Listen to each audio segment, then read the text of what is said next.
for this task, we need some working paper. So I am going to put this here, like that, and move it out of the way when I need to. So write down the letter of the line that matches each equation. The reason I've got the working paper there is because none of these are in the form we like. Remember, we like them in the form y equals mx plus c. That is the form we like. And that is where m, the number next to x, is the gradient. And c, which is the constant term on the end, no x's, is the y-intercept. So, currently, none of those three graphs, none of those three lines are in the form y equals mx plus c. So let's rearrange them first. So taking this one, we've got 5x plus y plus 2 equals 0. So I want y on its own, I just want y equals. So I need to get rid of the 5x, I need to get rid of the 2. So that's going to be, I've got rid of the 5x, I've got rid of the 5x, so I've just got a y equals, and then on the left hand side, I've got rid of this, that means it's now negative, because it was positive, it's now negative. When it moves to the other side, we've essentially taken it away from both sides, and the same with the 2. Positive 2 becomes negative 2. So this line has got a negative gradient of 5, and it's got a y-intercept of negative 2. Let's look at this one. Now this one we've got to do two things before we move it, before we can work it out. First we need to move the 5x, so we're going to do that by taking away, giving us 2y equals 10 take away 5x.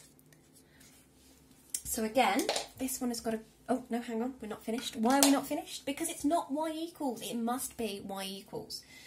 So this one we're going to divide now by 2, which gives us y equals 10 becomes 5, take away, well, 5 becomes 2.5.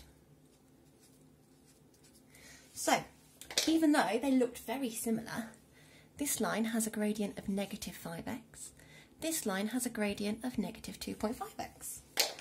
This line has an intercept of negative 2, this one has an intercept of positive 5. Now, it may be that we can now look at the graphs and work out what they would be. So, look at this one. We want an intercept of negative 2 and we want a gradient of negative 5. So, intercept of negative 2, there's 2 there. There's A and C. Can you see that they've both got the intercept at negative 2? But we're looking for with a negative gradient, and C has got a positive gradient. So, I think this one must be A. Okay. Reminder of this one. The y-intercept was 5, so only one of these lines has got a y-intercept of 5, which is line B, which means that that third one must be C. Now, mine happened to be in the right order, yours may not be, but make sure you rearrange the equations. You should only need to rearrange 2 of the equations, but we can rearrange the third one to do a check. So let's rearrange the third one. 2x minus 5y equals 10. Remember what I've said before, we don't like negative y's. Let's add 5y to both sides, which gives us 2x equals 10 plus 5y. Now we can remove the 10.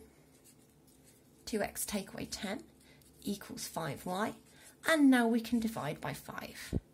2 divided by 5 is 0.4. X take away 2 equals y. So this line has got a gradient of 0.4. That's a positive gradient, but it's very small. So that's going to be quite a flat line, and it's going to cross the y-axis at negative 2. Let's just check, does C, yeah, it's flat, and it crosses at negative 2, which is good. I'm going to do the next part in another video because this video is already 4.5 minutes long.